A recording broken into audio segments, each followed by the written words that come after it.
thing underneath,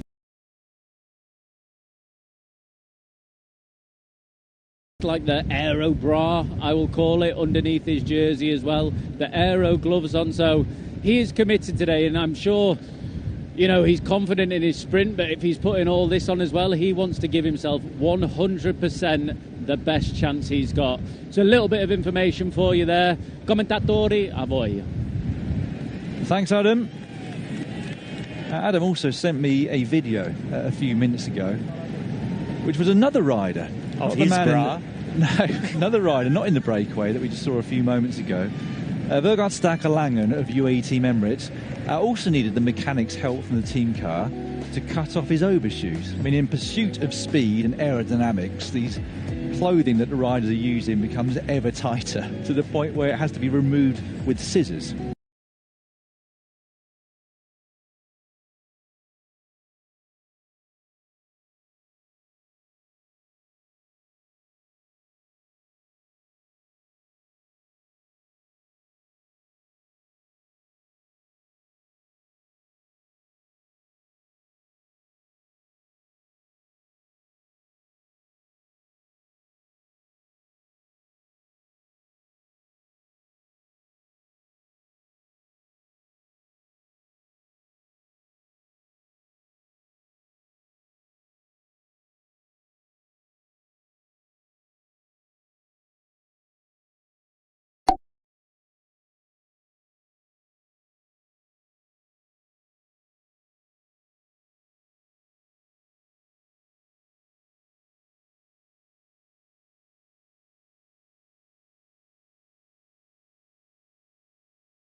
They've lost nearly a minute in the last few K. Yeah, if their timing was accurate on both.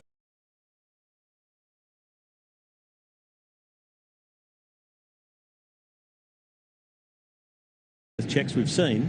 It didn't feel like the pace behind had gone up hugely. We've still got Peter Seri on the front here. Milan is loitering, so maybe He's realised it was so easy to get the remaining points at the first intermediate sprint of the day that he might as well tie up the remaining points at this one as well. And the others have given up. No Caden Groves, no Tim Merlier. Juan P. Lopez is going to have a sprint bobbing his head.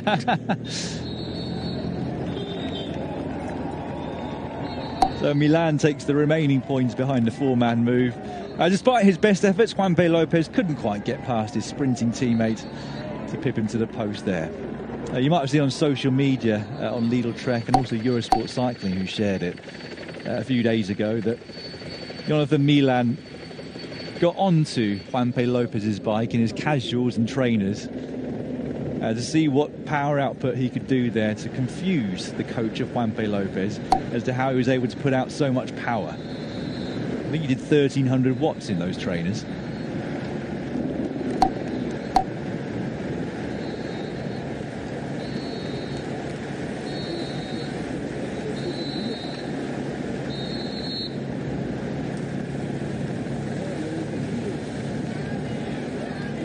So the Intergiro done. Means there's one more intermediate point en route before we get into our finish sprint in Padova.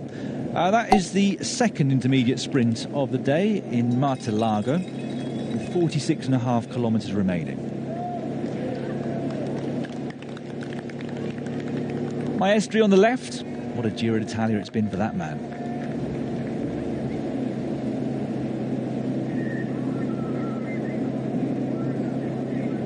And indeed for all three teams represented in the race, in the breakaway, should I say. BF Group Bardiani close to stage victory a couple of days ago, of course, with Pellizzari. EF Education Easy Post, or EF Education First, getting their stage win of Georg Steinhauser just 24 hours ago.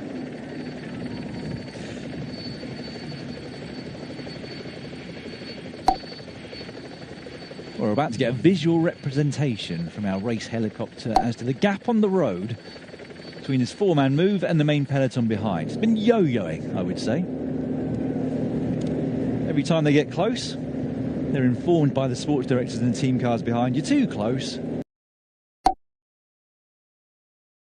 Knock off the pace.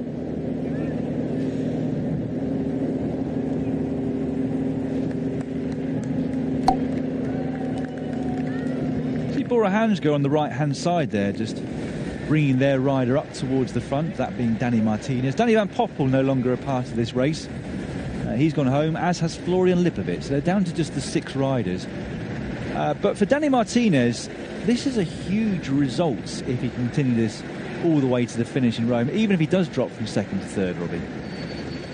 Yeah, absolutely. It's been a fine performance from the Colombian, and I'm liking his grit and determination, his defiance as well. He's up there on his own without a super domestique in the mountains, but when the others are trying to put pressure on him, he responds by attacking.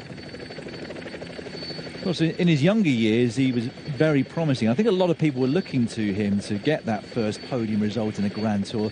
Never really quite worked out for him for various reasons. Obviously won the Criterium de Dauphiné a few years ago when he was riding for EF at the time. Rode here in the service of Ineos Grenadiers just a few years ago. Got 5th himself that year. That remains his best result to this point in a Grand Tour. Little weather update for everyone. I was going to say for you, Dan, but for everyone really, particularly the riders in the Giro. Unfortunately, it looks like they're not far off from riding in the rain again.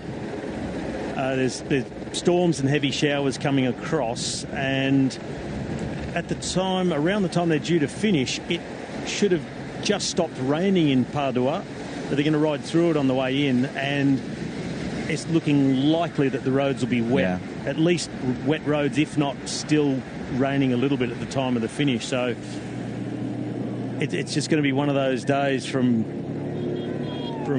wet to sunny, back again. Those days can be really difficult too, particularly if it's a little bit on the chilly side.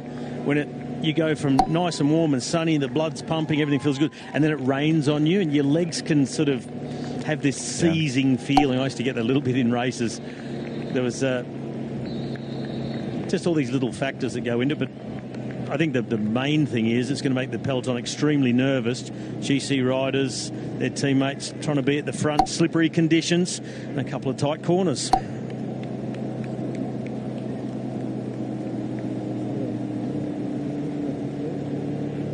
Television viewers, a warm welcome back as things stand. Sun's out here in northern Italy, but according to Robbie McEwen, it won't be out at the finish in Padova.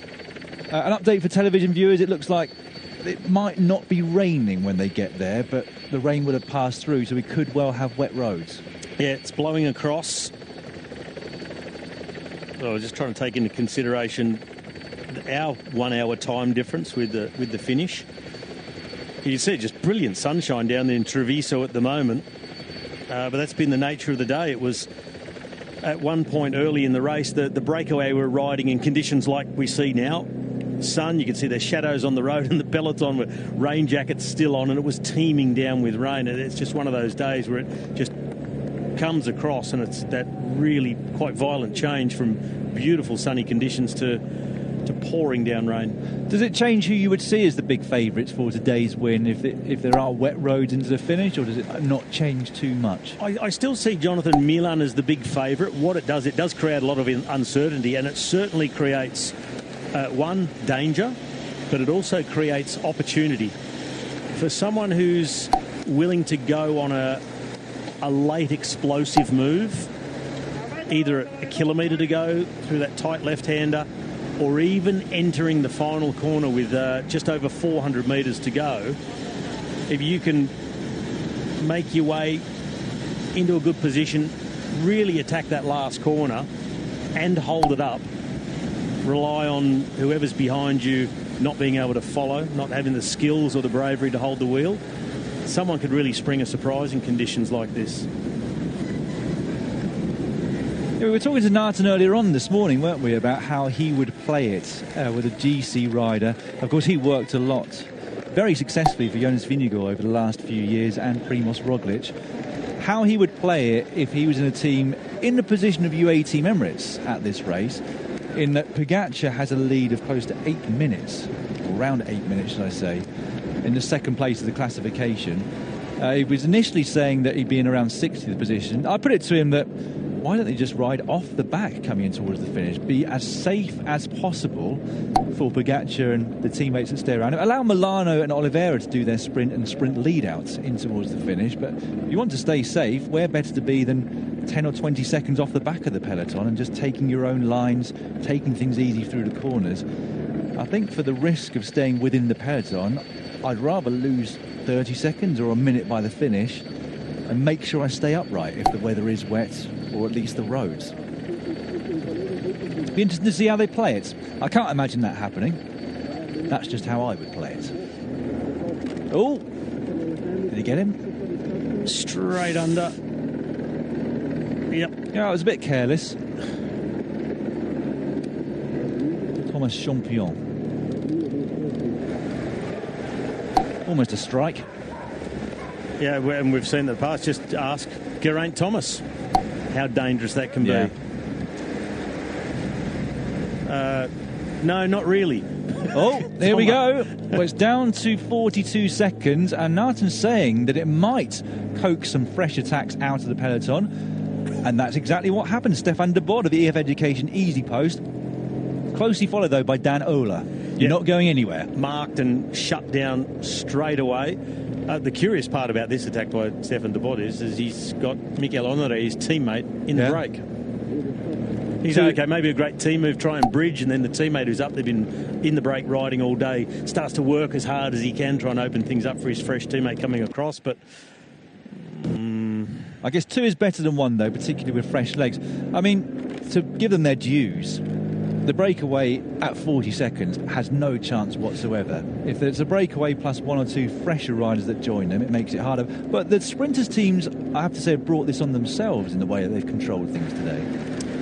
They have. I mean, that's the thing. When you keep a break so close, and everybody knows it's no chance of staying away, you're going to catch it most likely a long way from the finish, then yes, you'll quite often get fresh attacks, particularly towards the back end of a Grand Tour, because there are so few opportunities left in this race for anyone to win a stage. Tomorrow's a really tough one, most likely a bunch sprint on Sunday in Rome. Well, as if Robbie McEwen and myself needed any reminding that we're getting old. I was ignoring it, Dan. Georg Steinhauser on the left and on the right here, looking back to his stage win from 24 hours ago. The third rider at this race, born in 2001, to take a stage victory. How many Grand Tour stages did you won by 2001, Robbie? Only one. Oh. Late bloomer. Yeah, it was. Yeah. Yeah, I'm hoping that in the next couple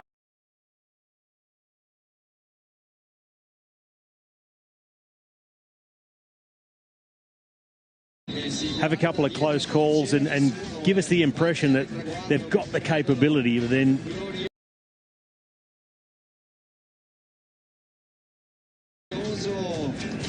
go out on a day like he did yesterday.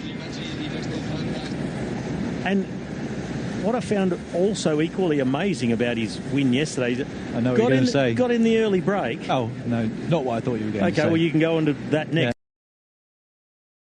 whatever it might be. Is he got in the early break, got caught, much like it looks like today's break is going to do, with a long way to go. Then things sort of eased up. Everybody looked at each other, so he went again.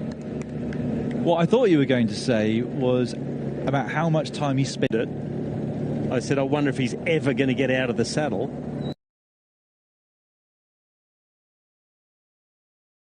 And then about 3 seconds later, but it was the only time I saw him stood up out of the seat the entire last 40k of that stage.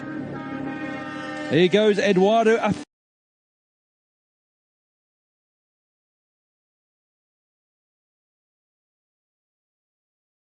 Launching an attack down the right-hand side of our shot, left-hand side of the road. You can see Soudal Quickstep reasonably quick to react behind, but as you can see, he's only got a 22-second time gap to shut on this lead group, and this could be the end of the breakaway. This will surely be the end of the breakaway. And did you see the Soudal Quickstep team in the reaction? A rider on either side of the peloton, and then sort of falling into formation. All right, you get in my wheel, I'll try and lead across, and look at them, just the desperation to shut this down quickly. Splits behind. Such is the speed they're having to ride out to try and close down the powerful Italian from Bisma bike. Nathan van Hooydonk's been in regular contact with Eduardo Affini over the last few days. He was determined to still put on a show. This is a local stage, let's not forget. Dan Ola coming to the front, along with Joseph Cherney from Lidl Trek and Soudal Quickstep, respectively. They look over their shoulders, though. They'll notice their teammates are struggling to close things down behind them. Big move from the big Italian. And that's the breakaway at the top of shot. So he's halfway across.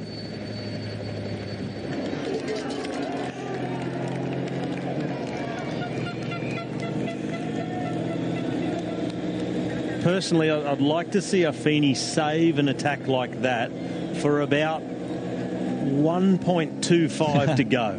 He has history of that, doesn't he? Yeah.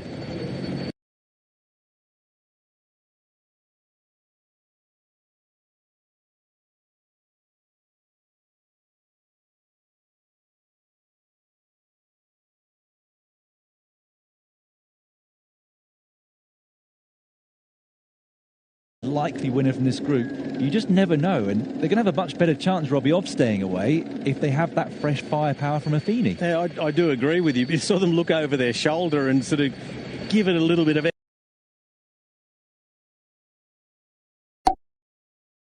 extra juice. But yeah, they'd be better off not trying to hold off Affini. Give themselves just a few seconds of easier pedalling. Let him get into the wheel. He might need to recover for a minute or so, and then start to work with the fresh legs of Affini. But Look at the shape of the peloton, though. They're taking this very seriously. He's not there yet. As I mentioned, they've picked up the pace, that front group of 4, and he's clearly struggling. Inside the last 60 kilometres of the penultimate sprint stage of this year's Giro d'Italia, we're on our way to Padova. 4-man move went up the road after 20 kilometres or so of attacking this morning. They are shortly about to be joined by a man in yellow, Eduardo Affini, riding for Bisma Lisa bike. Teams behind of Lidl Trek and Soudal Quickstep tried to close it down, but they couldn't. The team's expectation of them was, OK, just drop back in and go back to riding like you were, but they will have blown themselves up. I had a couple of messages that I'll read out before passing you back over to Rob Hatch shortly and Sean Kelly. Adam Blythe on the motorbike has noticed that Alberto Dainese chose a very bad moment to take a nature break just before Eduardo Affini went on the attack. So he's on his own, the sprinter of Tudor Pro Cycling, in the cars trying to chase back on behind. Also had a message from Nathan van Hooydonk. I'll do my best to read it out because it's in Flemish. See if you understand what I'm saying. Hopefully there's no swear words in it. I've got no idea of swear words in Flemish. Nathan said, the Edo train start up the rails. No. The welke train? Edo. Eduardo. Oh, Edo, the Edo train start up the rails. The Edo train is on the rails. Marks out of 10? A solid 6. No. I mean, apart from his name, which I didn't recognise because I was listening for Flemish I said that words. bit wrong. Yeah. Apart from that, I'm giving you 9 out of 10. Oh, thank you very much. That's good. 0 out of 10 for my pick for today's stage win. I'll remind you from the breakaway this morning. Chose a man who was not in the race for about the last 5 days. No Phil Bauhaus in this race anymore, but he's one of the very, very few riders and sprinters, should I say, who've headed home this year compared to normal at this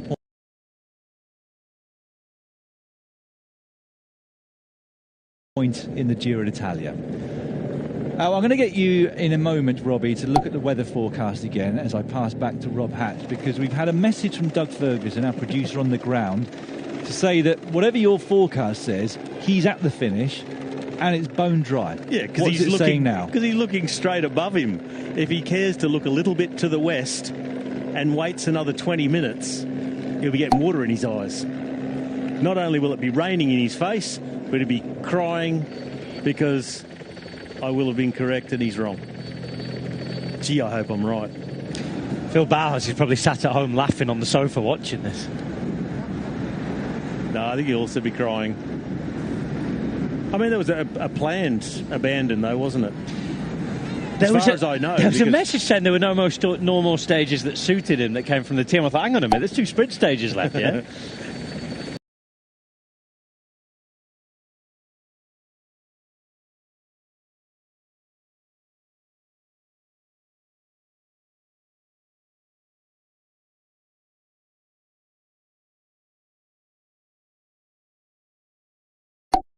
Extra work to do now with the train on the way up the rails. This will be hurting Peter Setti. He was one of the riders who tried to react to the acceleration or the attack of Eduardo Affini.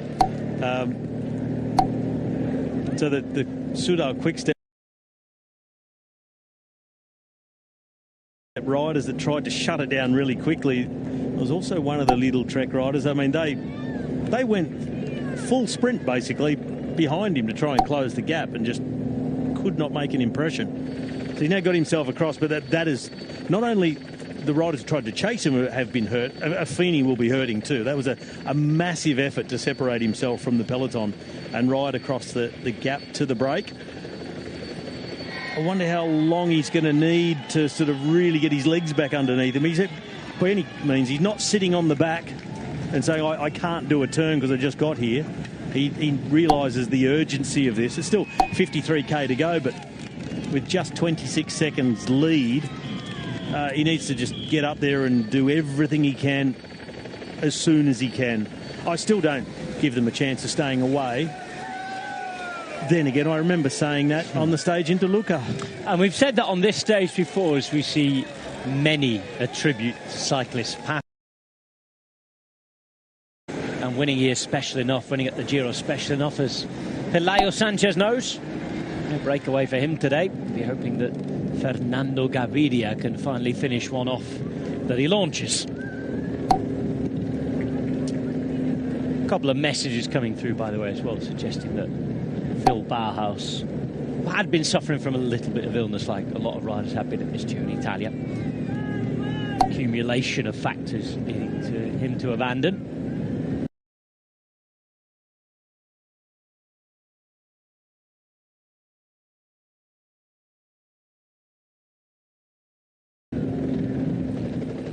Five at the front then. Honoré now being joined by Affini. 4 Italians and an adopted Italian. 21 seconds. Well, for the moment being chased by Juanpe Lopez. Peter Seri helping. 52.2 Ks to go.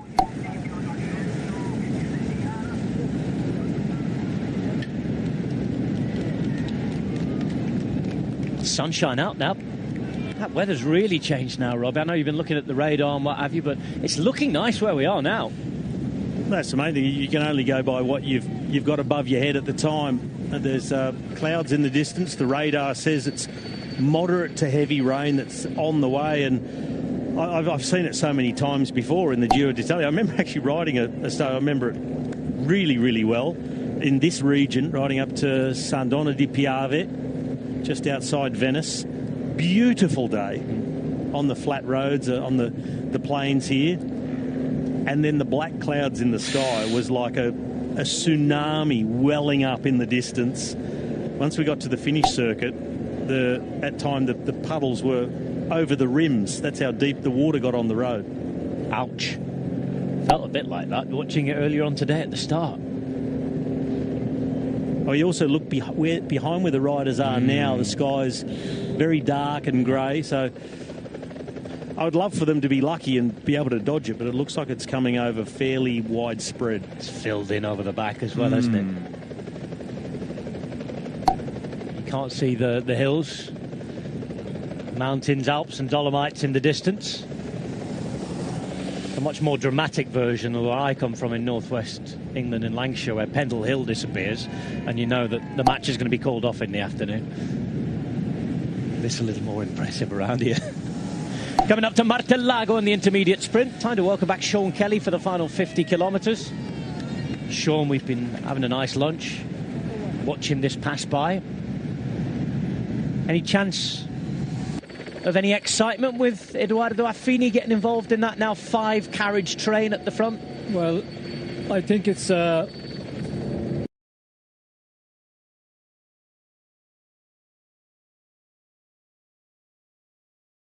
he was trying and he wasn't allowed, so it's just a little bit to get back here, and he was waiting for his opportunity to hit them and, you know, make it more difficult for the sprinters teams, the guys that did not give him any leeway at all to start this morning.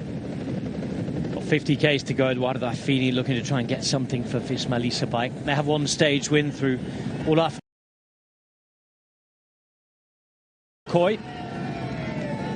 Chin into that pocket, and he'll need some of that sustenance that Dan and Nathan were talking about earlier on today.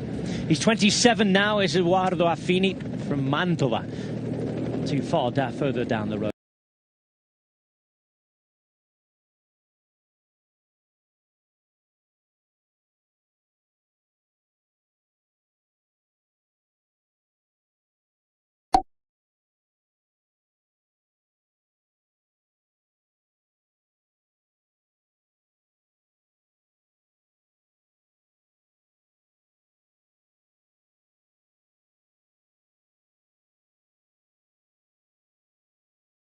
And weather changeable.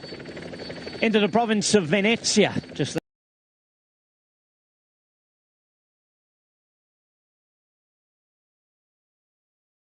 left Treviso. One more province to head into, and that'll be the final one of the day when we get into the last 10 kilometres into Padova. And then around the city in northeast Italy, where the Giro del Veneto's finished in the past.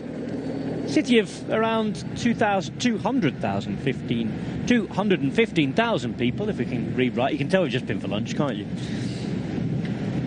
It's a lovely place to visit, and we get to finish today in Prato della Valle, one of the most impressive city squares in the whole world.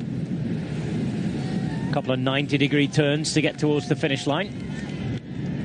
Nice long straight run until we get to those final couple of turns in the last K, though.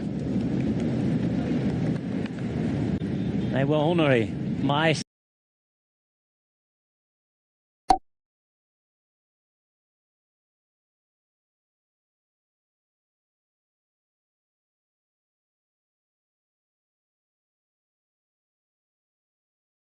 Pietro Bon, Fiorelli. They've been joined a few kilometres back there by the man at the back here who tried to get in the break at the start of the day, Eduardo Affini. 5 strong riders, but only 22 seconds. And this is the weather. For the moment, it's sunny. For the moment, is dry. A lot of nervous pinpoints coming up here, though. That's the thing, when you get to all of these Venetian towns, towns with little bits of industry on the edge of town, you've got roundabouts, narrow roads. The road furniture changes again in this part of Italy once more. It's also pan flat, and you often get as well, gents, these little sort of ditches left and right around here, because there's always water around on the Venetian plain. Yep, not really much place for it to go, is there? Except in the ditch. Well, we do hope that this rain holds off and they can just dodge their way around the heavy showers in the area. They can just get a little bit lucky, because it's always much nicer to see a completely dry finish coming into a bunch sprint. That there's no bad luck involved, no crashes or anything interfering with just seeing head-to-head speed matchups. And that's what we've been very lucky to see so far in a lot of the sprints. Let's hope that it continues. But maybe the others need some rain, so it's not a head-to-head speed matchup, because Jonathan Milan has been stomping them. We've just seen Juanpe Lopez's best Jonathan Milan impression a few kilometres back as well. It was a pretty good one too, the head bobbing. I'm sure that clip will be repeated. Make sure you check our @Eurosport Cycling social channels. I'm sure you'll find that and a few others. You might even see a bit of choice language that was employed on the breakaway by accident yesterday.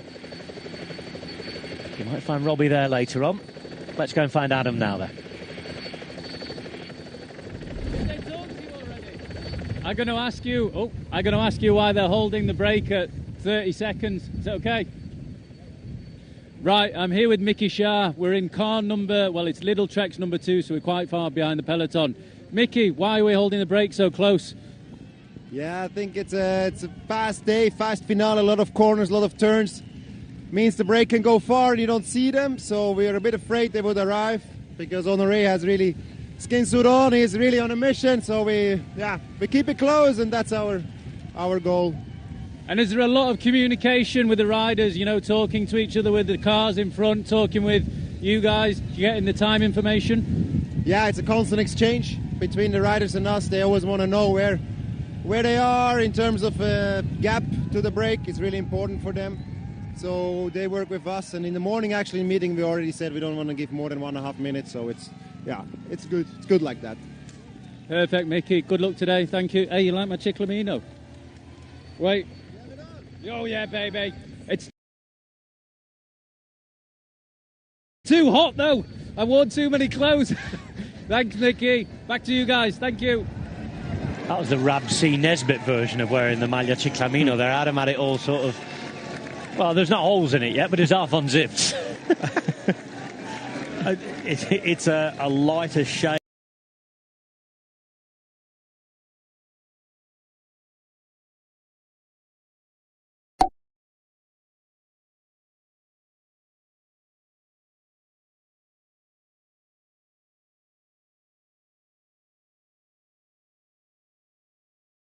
Intermediate sprints competition as well. He took the Inter Giro. This for the intermediate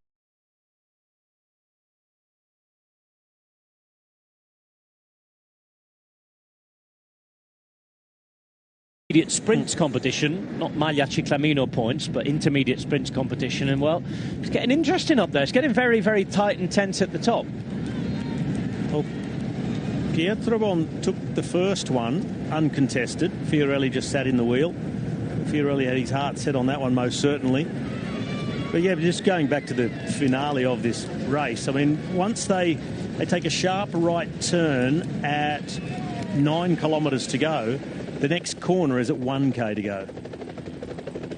Que bello.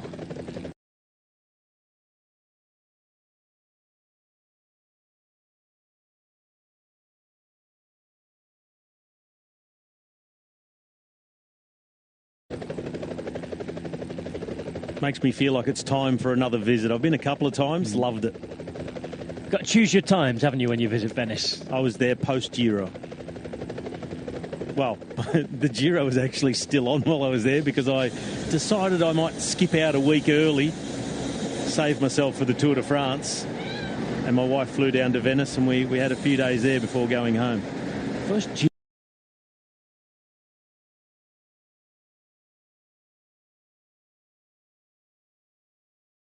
To run the Giro back then, he was famous for providing logistical challenges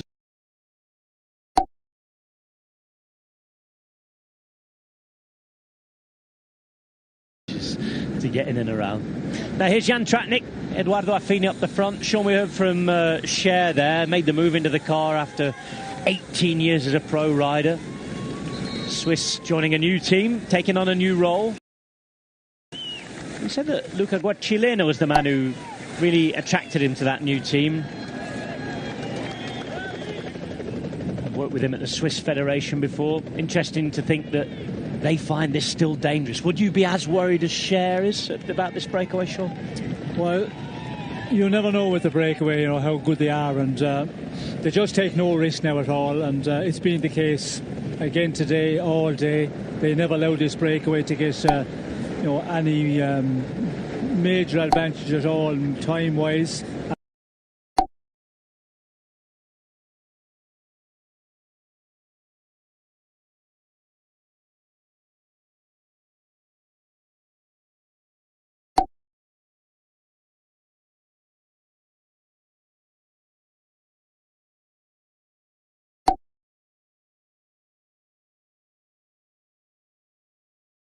They do attack again.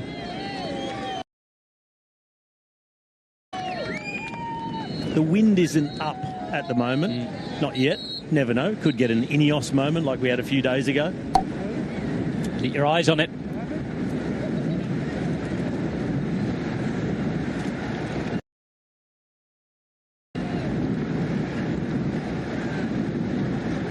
Bunch gallop time. They'll be hoping there's no donkeys there.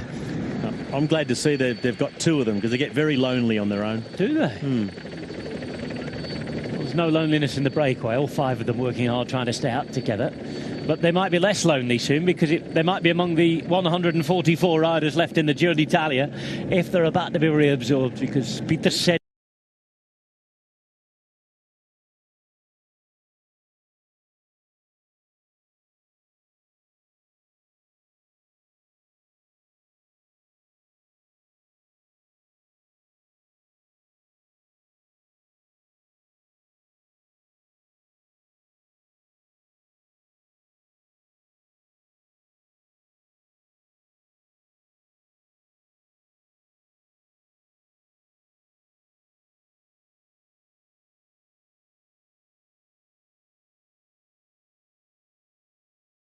Be a very difficult Giro for a lot of the riders, and you know, today was a day where we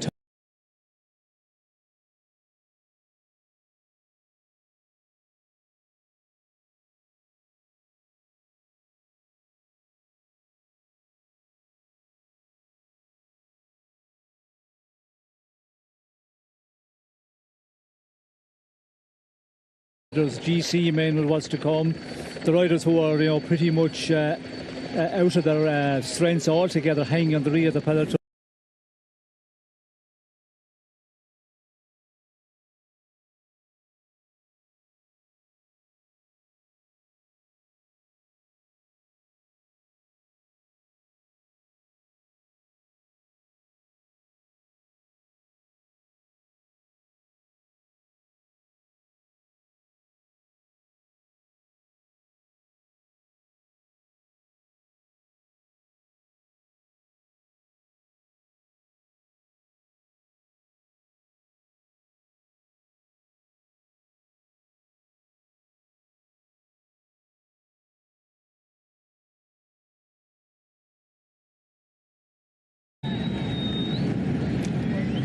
12 seconds. Could be another issue again. If they bring this back now, then there's that moment where people will be wanting to attack again.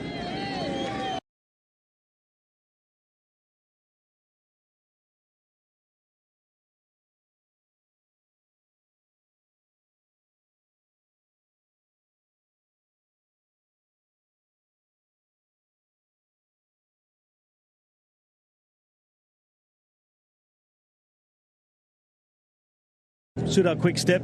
They want to just keep using the same riders to control, not delve into their sprint trains and deplete those. And that's where we got the standoff on.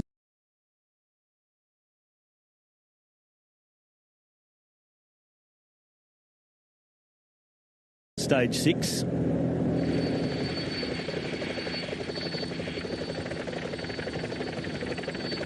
A very warm welcome back to a fast Giro d'Italia stage. Stage 18, leaving Fiera di Primiero all the way to Padova, the average speed right up.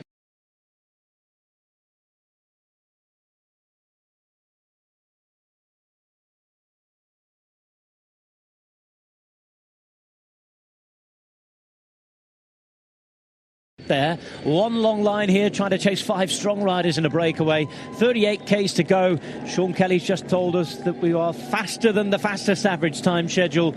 If you want to make sure you hear every one of Sean, Robbie McEwen, and all the rest of our experts' pronouncements, make sure you join us on Discovery Plus, where you can watch uninterrupted coverage throughout the season. Well, as you said, Rob, it's been a very fast stage. 3 hours clicked over. They've done 140 kilometres. That's an average of 46.5 kilometres an hour. Not the fastest stage we've seen, but that is solid racing after nearly 3 weeks of everything that Italy can throw at them. Seri keeps racing, keeps riding. 5 breakaway riders fly around that corner. Look at these crowds. I'll repeat, there's nothing going on here. They're not racing for anything here, but the whole town's dressed in pink. They're out to celebrate a sport they are in love with, a country they're proud of, and an atmosphere that is absolutely sensational.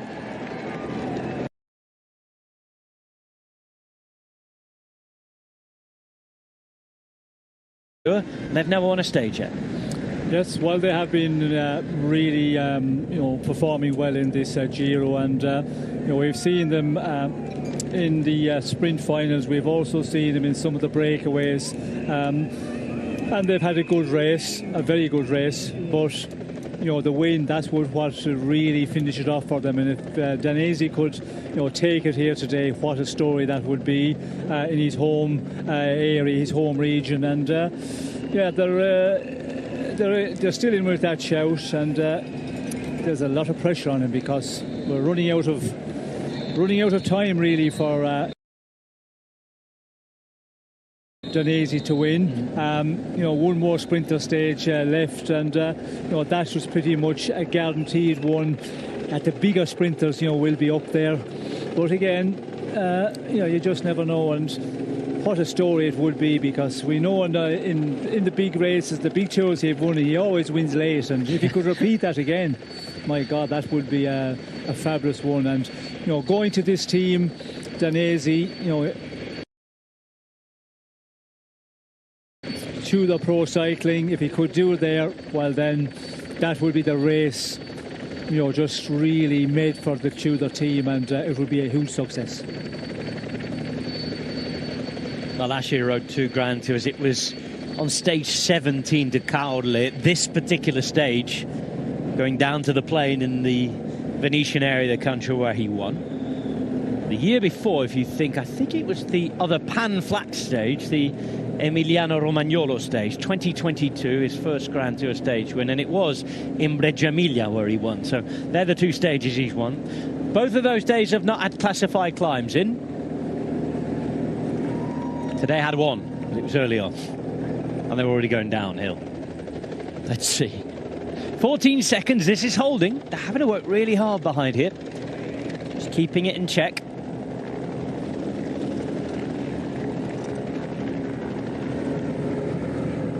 Bajoli committed. Of course, we've seen Juan Pel Lopez riding. There's Peter Seri for Tudor Pro Cycling. So Florian Stork has been doing some work. Lead-out train, they've got Camp, Trentin and Froidevaux. He's the last man, the lead-out man, former Swiss champion. It's Giro time again. This is the finishing part of where we'll have the sprint finish. And there was a bit of a sprint there, and look, it looked like it was a local winner.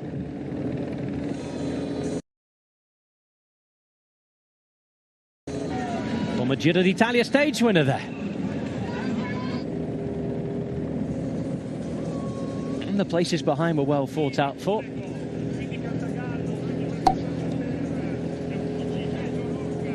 Even the non-sprinters were in action.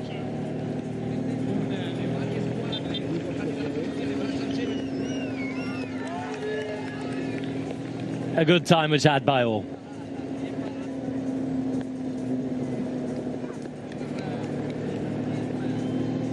All smiles and all dry, which is how we want it to stay. On those sort of cobbles and pavings coming into the finish. That's not what we want to have a problem with.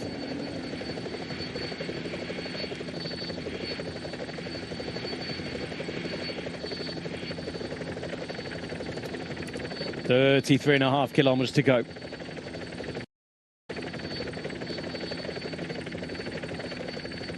.13 is the gap. Ooh, Caleb Ewan off the back here. There's been an issue, or it's the last-minute nature break. Hasn't really been up there in the sprints. Look at that, just one top 10. That's that 6th place on stage 5.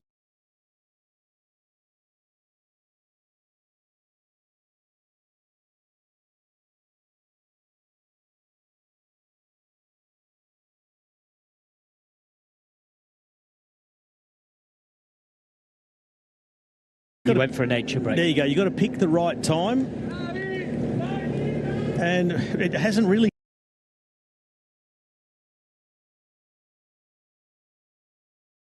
been the right time for the last 30-something kilometres. Difficult to pick it, isn't it? Yes, well, that's been the problem for the last 30 kilometres and earlier on today as well, the way they were riding along. It's always difficult. So you have to pick your moment, and you see other riders going. If you see a lot of riders going, you see a big name going, that's the time to go, because if there is an attack out in the front of the peloton, well, that guy, if he's in the GC, he'll have teammates around him and they'll wait up for him. So, yeah, you get back that bit easier. But doing it alone, always risky. And a day like today, yeah, you probably wait, and maybe Caleb Ewan was waiting there to see what would happen. Maybe the break will come back and there'll be a little bit of a downtime, but it ain't happening. I'll wait for the lull.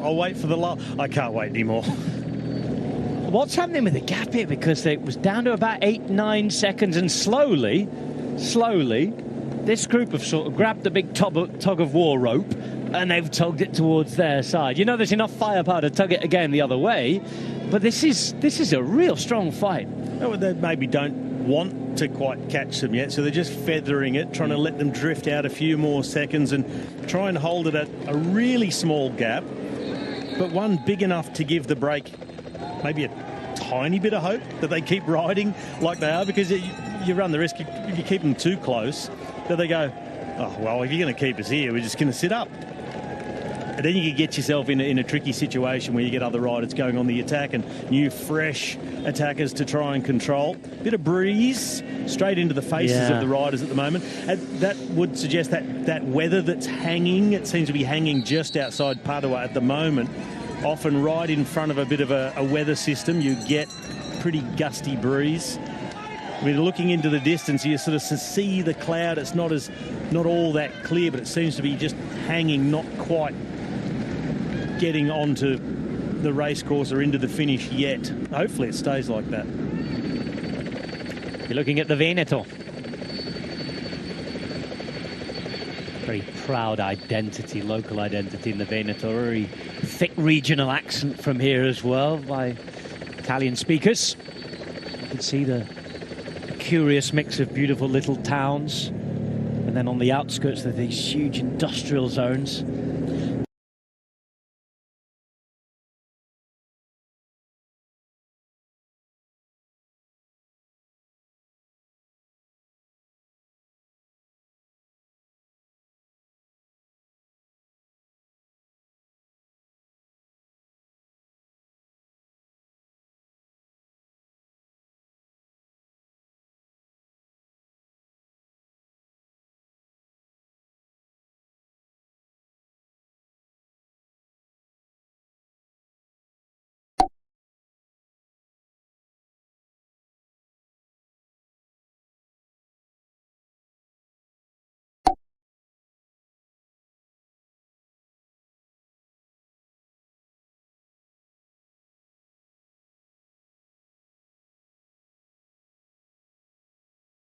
No, they certainly don't, and it's reminiscent of the days where we saw Fassa Bortola riding for Alessandro Petacchi, Seiko, and then Acqua Saponi riding.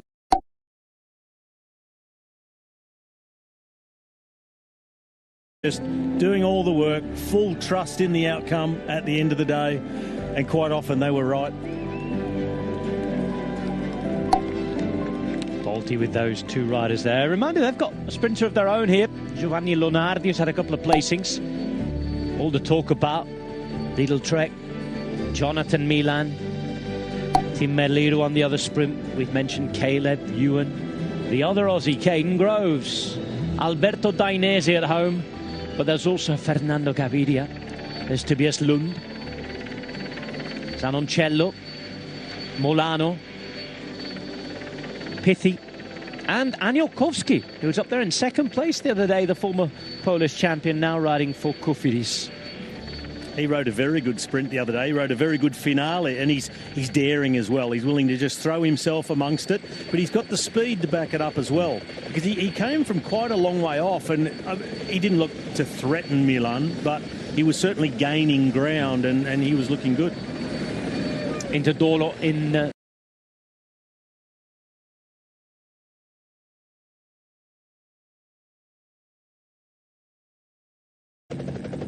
He's great. You can see them from miles off, looking Venetian towers, centre of every town. Many professional bike riders who live and train in this region will see them day in, day out. It's the peloton behind now, having their yearly look at things in the Veneto region. And they're looking at the 5 men in the breakaway just ahead of them. Still hanging out there, still waiting.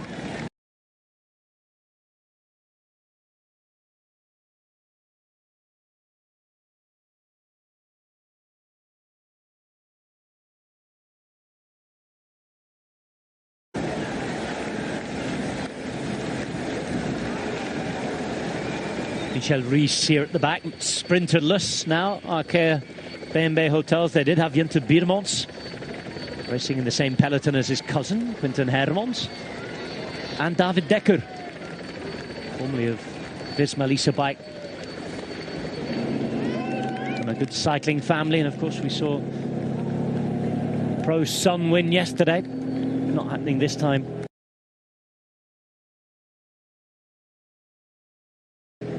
With Erik Dekker's son, David has had to go home. 9 seconds, still holding. This is Affini.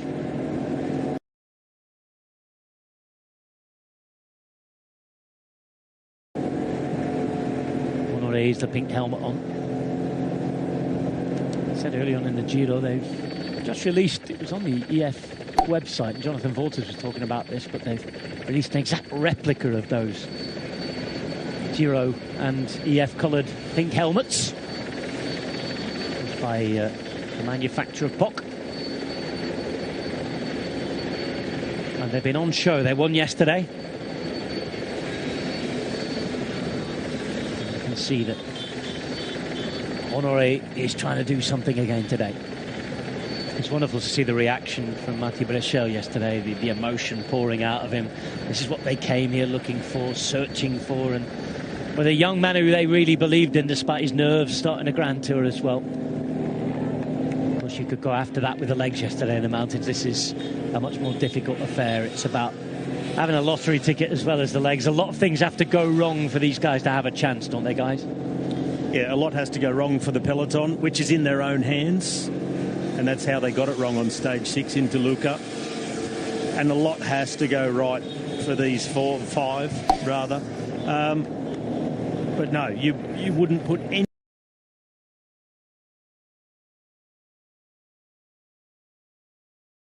anything on them staying away. But some days you end up thinking, oh, maybe I should have put something on.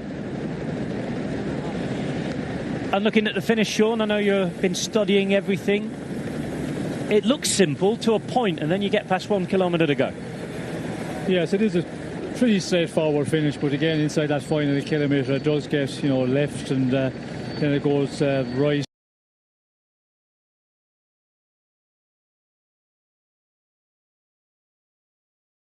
It has been all difficult all day. Even when Affini joins it here, you know, the terrain, it's in the advantage of the Peloton here chasing, because we don't have any little climbs in the end where it would maybe take the riders that have been riding off the front of the Peloton, they get pushed back in the Peloton a bit more, and then it would get just unorganised, the chase back there. But that hasn't been the case here, and for our leaders for the breakaway, you know, the 4 men we had out originally and then being joined by Affini, it's just, you can see here, they have knocked it off a little bit again. I think they feel that, you know, just inside the 25 kilometres, that's what, 12 or 13 seconds what has been dangling at. It's advantage to the bunch and the sprint teams that are controlling here. And this final, will there be somebody be able to try something, you know, for go for a long one, a kilometre out or maybe 500 metres out? But again, coming to the point where there's a lot of fast men that haven't got anything out of them. They will take more risks because they see, well, today now is a day where this is my second last chance in this Giro. I'm going to take big risk. I'll risk it all. If I crash, what the hell? Oof. And that's the way they think, and especially some of the smaller teams, the fast men, and we have seen them here. Some of the, you know, the wildcard teams, they're the guys that will take big risks because they say, well, if I can, you know, win a stage here, well, then that would be the making and breaking of my career. And so yeah, they go for it, and as you run out of time, that is what happened, and that is the thing you're thinking when you're in the Peloton and you're a GC man. You're always thinking of those things, you know. Those sprinters are going to get so desperate they will take big risk, and you're always concerned, and you know, you're just watching a bit more, and you try to get to that point where the time is taken. All of that will be in the riders' minds, but also the big sprinters here who've won already, they're thinking of that. They know that, you know, they're all, and that's, you know, that tension there, and that's, you know, that dangerous time is just coming to it, and this could be the day where something could happen. It's funny, just as you were talking about that, we saw Tadej Pogacar on the far side being moved up by his team. They're clicking into action as we get the 20k's to go. And when we were watching that little Giro E footage, we were playing out with the words a little bit, and you know, we saw a few famous riders from the past, sprinters, non-sprinters. The sprinter we saw was a gentleman named Sacha Modolo. Think back to a stage that Sacha Modolo won just down the road from here in Lido di Jesolo 9 years ago. And coming into it, Lido di Jesolo, for those of you who don't know, by the way, is on this Venetian plain, same sort of stage. Coming up to 3 kilometres to go. Alberto Contador, our colleague, was in the pink jersey, and there was a crash just before 3k's to go. And it was like you're talking, Sean, you know, a lot of cowboys were trying to move up when they shouldn't have been. It was a long straight road, there was roundabout after roundabout, and it was a pinch point. Contador crashed just before 3k's to go as we get a look along here with our 5 riders coming into Stra. And when he crashed, he lost time, and he lost the pink jersey by just a few seconds that day to Fabio Aru. Thankfully for Tadej Pogacar, he's got more than a few. They're mixing it. Would he be trying to do something for Milano? Should he be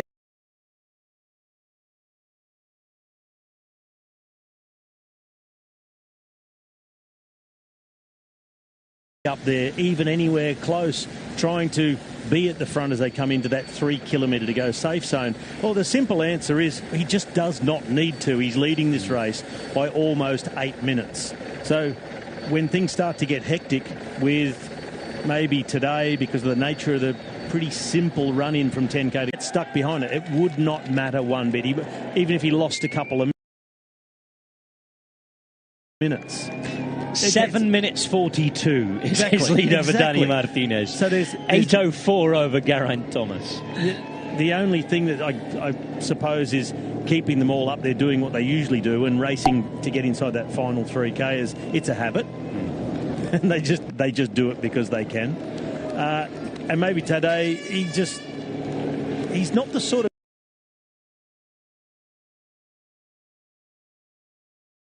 say, well, it's in my hands up here. Although, again, when it comes to the sprinters and them trying to get position with their lead-out men, Nathan van Hooydonk, he repeated something this morning on the breakaway that I told him yesterday when we were discussing this very thing. And it was GC riders up there amongst it when you're preparing for the sprint. They're an obstacle that has to move or be moved. Ow. Dear me. Let's hope nobody's thinking like that.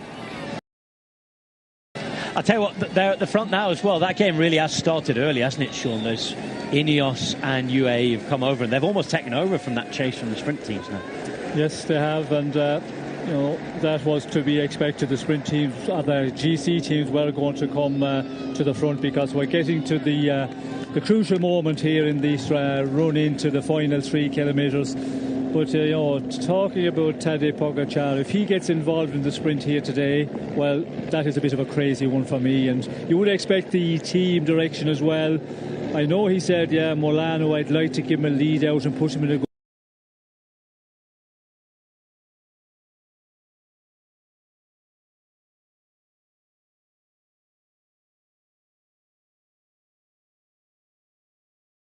good position, but I think if you're a team manager there, you would say, okay, get to the point where you need to get for the GC.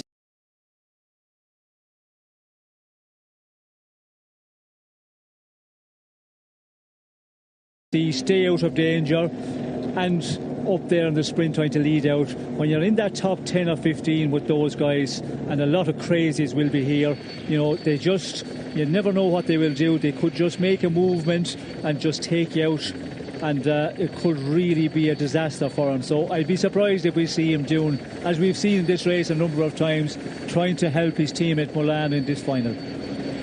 You think then that Machin and Gianetti and the sports directors, Marcato, etc., should have a quick word? Yes, I think certainly they will have had a word with him and just say, play safe.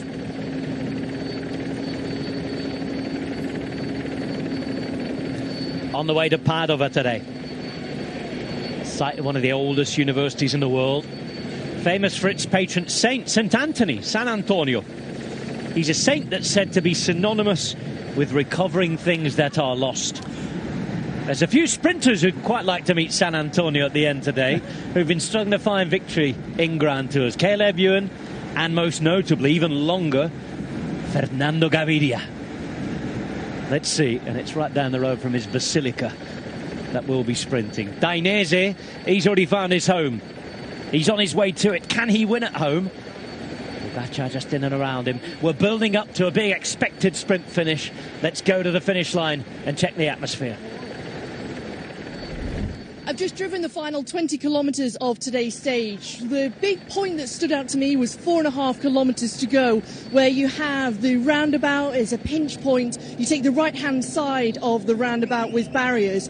But taking a close look at the final 1 kilometre, you come into the final kilometre, 900 metres to go, a left-hand turn onto fresh tarmac. It's fast, the run-in. It narrows at 800 metres to go, but when you get to 600 metres to go, it starts to open up. This brings you to 475 metres to go, the final turn of today's stage, and you can see this final straight, it's quite downhill, I have to say. It's a negative gradient. It's going to be a fast sprint here into Padova, but it's quite wide. There's plenty of space for the sprinters, so positioning is going to be key, and making sure that you've got lead-out men still with you at this point is crucial too. And of course, here in the city, it's protected and it's feeling hot. Thanks very much for that, Hannah. Well, the last 475 metres downhill. What's it look like now you've seen it on the screen? Well, it will be hot. That is sure. When we get to that point, as we can see here, you know, these roundabouts, this is the danger point now as we're inside this final 20 kilometres. And, you know, we did hear from Hannah there that 4.5 kilometres, the side you take is very important. And you can see going through those villages, you know, islands in the middle of the road, roundabouts, all of that. At this pace, this is always now. As we can see Pogačar like over the centre there. And, further to the front of the peloton is the safer place, but you never know when a rider make a last minute change of mind. He's going to go left and then he decides, oh yes, maybe shorter to go to the right, and he just, you know, changes direction. And if you're a rider just close on his wheel, you can be, you know, touch wheel and down you go. And if you're in the proximity of those, in the 10 or 15 places behind, you can see yourself, you know, biting the tarmac. And this is going to be a really difficult one, as we can see. Yeah, well, what Sean says really points to the importance of the riders that we now see on the front, like Langen, the teammates of Tadej Pogačar. It's not just getting to the front and riding hard. It's being up there and having the responsibility to guide your team, even down to the things that Sean just said. Who's going to go which way when there's a traffic island? We go on the inside of it, the outside of it, which side of the roundabout we're going to take, and them signalling that to the rest of the teams. There's no doubt in their mind that they don't have to guess and then get it wrong, cross over a wheel and go down. So all these things while you're putting out 400 watts, you're at a 175 heart rate, you're exhausted after 3 weeks of racing, and you've got the race leader or your GC contender sitting in your wheel relying on you to do the right thing and make the right decision. It's a lot of pressure that people, I think, underestimate as we go along the train. Oh, the guy at the front's got the easy bit, he just ride and don't think. Well, nothing could be more wrong. And we've just seen the overhead shot there of Jonathan Milan. He went to the left towards the UAE guys, and then he decided no, right was going a bit better. Then he decides to go left again, and he moves across. So yeah, there all that movement there from, you know, the riders. And yeah, your bike handle, of course, is very important. And riders from the general classification that want to stay up here, that do not like this kind of aggression for the places, it's a real... Everybody's desperate for position. Lots of twists, lots of turns, Robbie. We're not quite on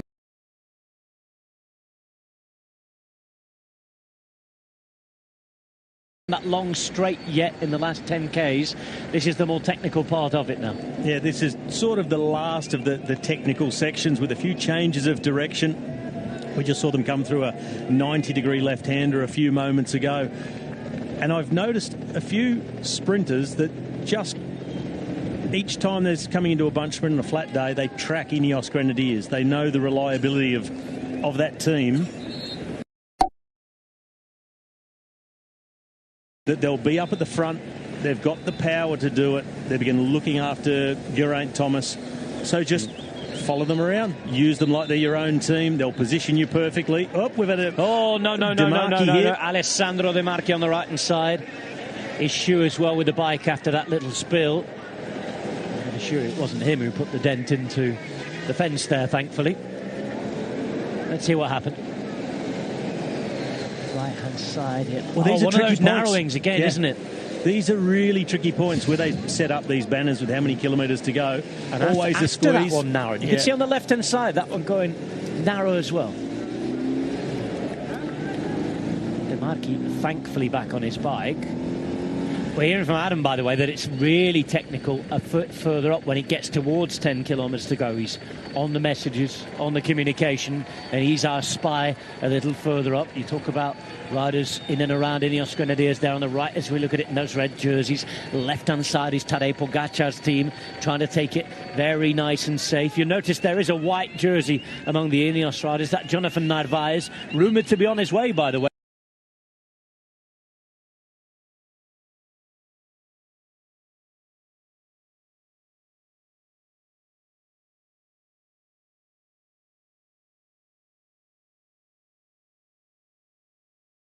Yeah, 14 kilometres to go. Maybe he's not too interested, or just allow the cars to come by and sit in the cars for a while and then get back onto the tail end of the peloton. But it's pretty much day over when you're in this situation. Well, they've come through. We've seen those technical sections, a number of turns round about small villages. At the moment, it stays pretty much like this for the next 3 kilometres. There's a very, very tight right-hand turn, just almost right on 10 kilometres to go, which then takes them in the direction of the finish, and there's not another proper turn in the road until 1k to go. So one more real corner still to come up, but this is a section where the peloton can really get reorganised and start to narrow down this gap again. But look how long they've left them hanging at this sort of gap. Not only peloton leaving them hanging, the riders in the front are putting up a magnificent effort as well. Well, before that straight section you're talking about, and we're looking at the map, we've got the Velo viewer open and everything. Adam, who's there, the way they barrier certain sections, I think it looks like that there are a few more flowing corners going into that 10 to 8 kilometres to go section, he said. Really important to be up there at the front. So this is why we've seen the GC teams come right up here. Yeah, what we do have...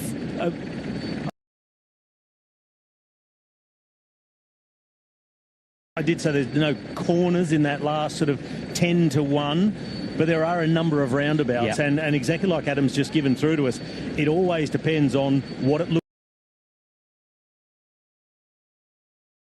like in race trim.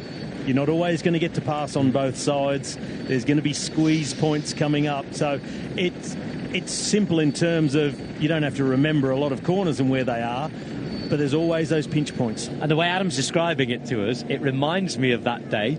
I really hope that there's no similarities with it at the end of the day, but it reminds me of that stage at Sachin-Morgolo one. It was dead straight going in, but there are narrowings, there were barriers, there were arches every kilometre, roundabouts, and just those moments where people were either a little bit sleeping behind or they were working too hard at the front. You had them all meeting and it was a right old mess. We've a little track up back here. Are they leaving?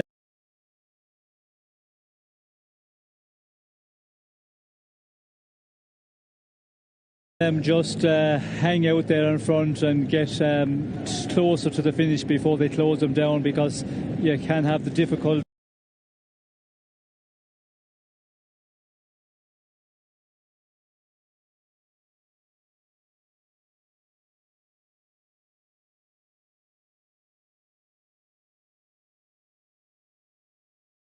.4k to go, and the riders have been doing the work now. Michael Berg, Gebre Gazabier, their work is done for the day. It's up to the teammates to round it off.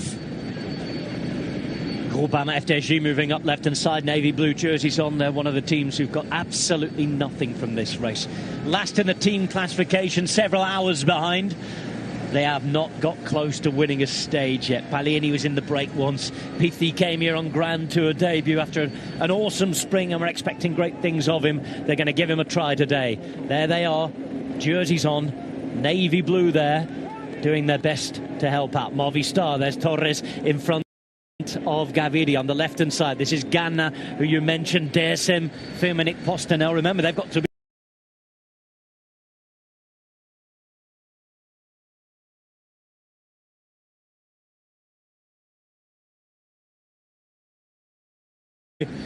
when you're trying to do that alone, you know, you get just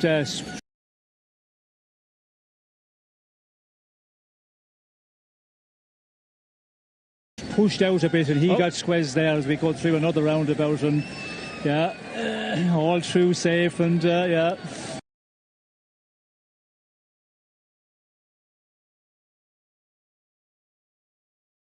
Eight kilometres to go, but it's all to happen. I just saw a mechanical problem for one of the riders from Ineos Grenadiers, but it's not Geraint Thomas. He's up there in third wheel on the right-hand side. But there was another teammate stopping with that other rider. There we go. There we go. Not sure who it was even then. You wonder if and it's I think it was a Arensman. bike swap for Tam and Arensman. It would seem the only logical explanation for a teammate stopping and giving a bike. Tam and Arensman is not in the front three line of riders, so an issue for Tam and Arensman, and this is why this could be a problem. A reminder, if you're new to cycling, there is Arensman now behind the car being helped back on. Of course, any incidents or accidents within the final 3 kilometres, you get the same time. Any issues outside that, and you have a real problem, of course. And you see that number 2 on the jersey, number 8 frame number on the bike. So he's taken the bike of Connor Swift, and that's how the teams will set up. If so-and-so has a problem, you've got the same size bike, you're the one to stop and hand it over. And here's that moment. There's Swift on the radio. And Magnus Sheffield just behind the team of Alpecin Koenig and waiting for their moment. 5k to go, bit early to be on the front. Christopher Hamilton just brought up Tobias Lund, but he couldn't bring him all the way to the front. He's dropped him off in there in the mix. He's going to have to fend for himself. Affini a little further back. This now is Van Dijk up there. It's elbows only everywhere. There's not much room at all. Pithy elbowing Caleb Ewan.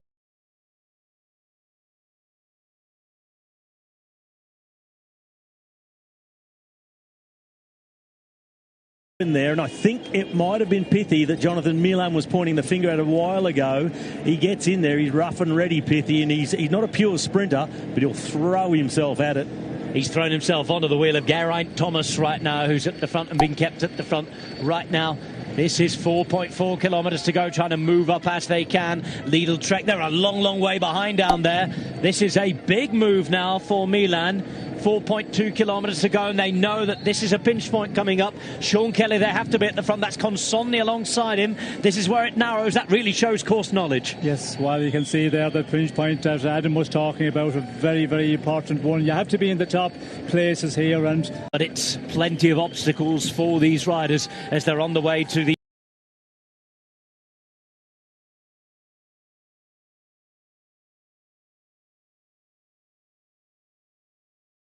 beautiful central square of Prato della Valle.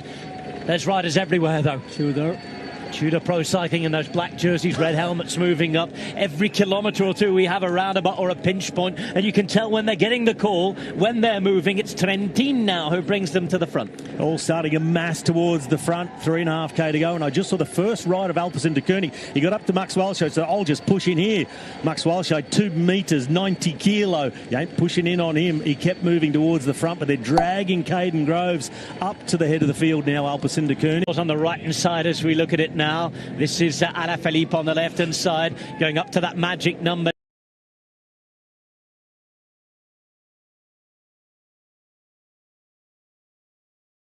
Now 3 kilometres to go. Banner will be approaching. That is it. So anybody through here now with any incident or accident gets the same time in the general classification. The likes of Pogacar and company can be out of the way if they want to be out of the way. For now, you can see Milan moving up onto the wheel of Pithy and a couple of riders from Groupama FDJ. Alaphilippe's at the front, but the rest of his team, Van Leeuwenberg on the left-hand side, Robbie, and Merlier further back. Yep, Van Leeuwenberg on the wheel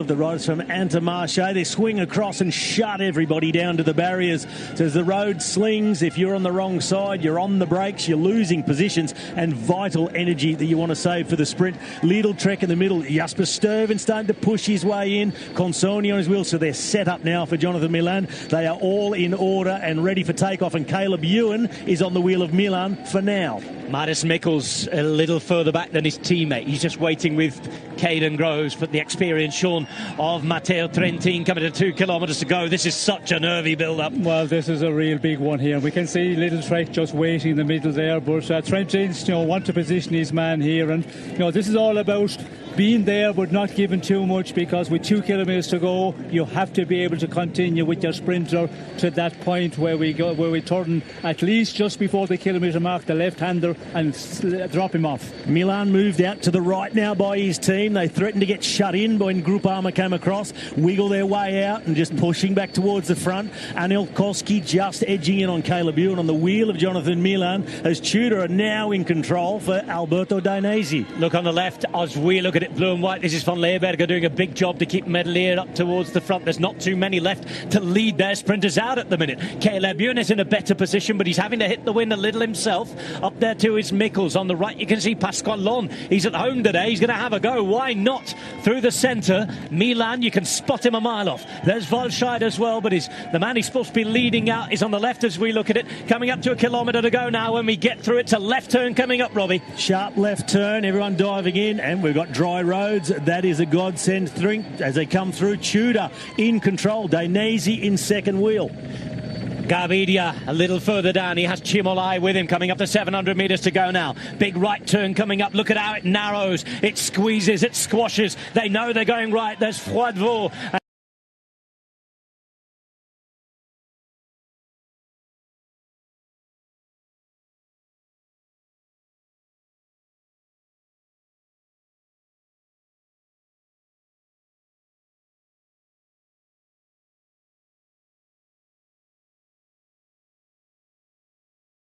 It was hesitation that saved the day. The others, there was no big lead out. They didn't want to hit out early, and it gave the opportunity for the others to make their way back on either side. Groves hit the front, thought he was going to get one, got swamped, and Merlier a half a wheel to Jonathan Milan. Well, I think it was Consonni who saved the day for this man, not for his teammate, because he was too far off, and we did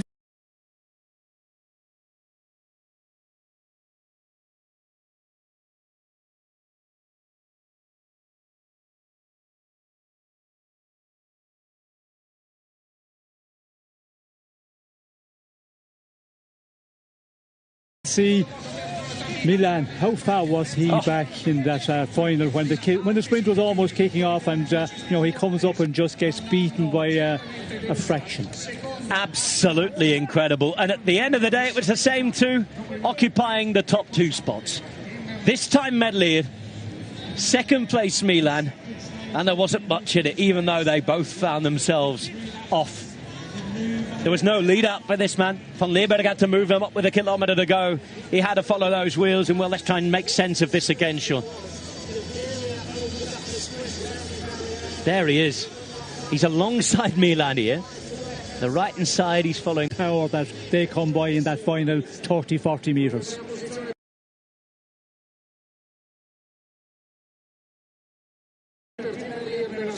It's Medley, who's magnificent again.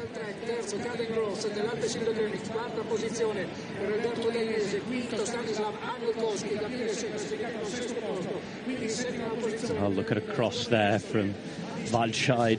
Ewan wasn't really in there. Ballerini had a go. Oster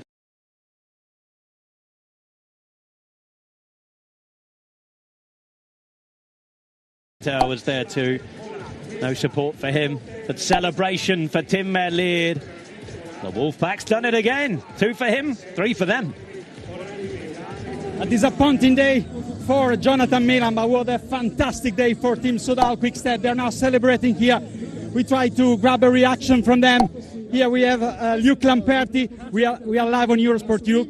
Just a quick one. Fantastic win, second one for Team. In the final, you did a great job, I think. How was the last kilometer? Yeah, it was super hectic. We controlled well, and then Affini went to the break. Small moment, we were worried, but yeah, we had Seri, brought him back, no problem. And then yeah, it was really messy in the final, but yeah, really it was Bert and Tim again. I think yeah, they know what to do with each other, and they were able to pull it off. We went quite early and just left them, but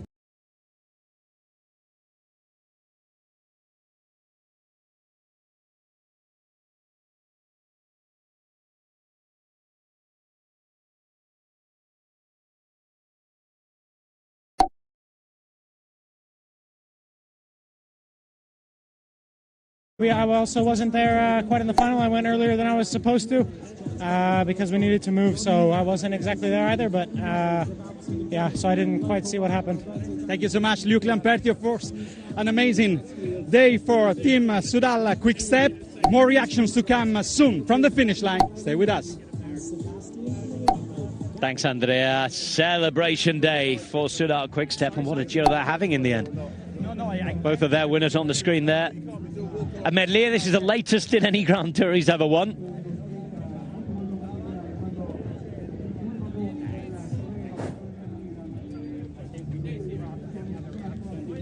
One man who was sprinting in and amongst the mix, Hugo Hofstetter, ended up with 12th place. Let's hear from him. Hugo, quel est votre sentiment sortir de Hugo, sprint? how did you feel today in that sprint? Of course, you had a good chance in that final curve, closer, but I couldn't do that, and then there was a headwind in the end as well. Of course, I did a first sprint between the two curves, so I used a bit of energy there, but I'm happy. I managed to get to a sprint for the win in the end, and I was in the front in the last final meters, but I was lacking a little bit in the end. Of course, there's efforts that are going to put me in good stead for the future. Of course, Chimolai was there. He was going to lead out Gaviria, but it was a bit far out.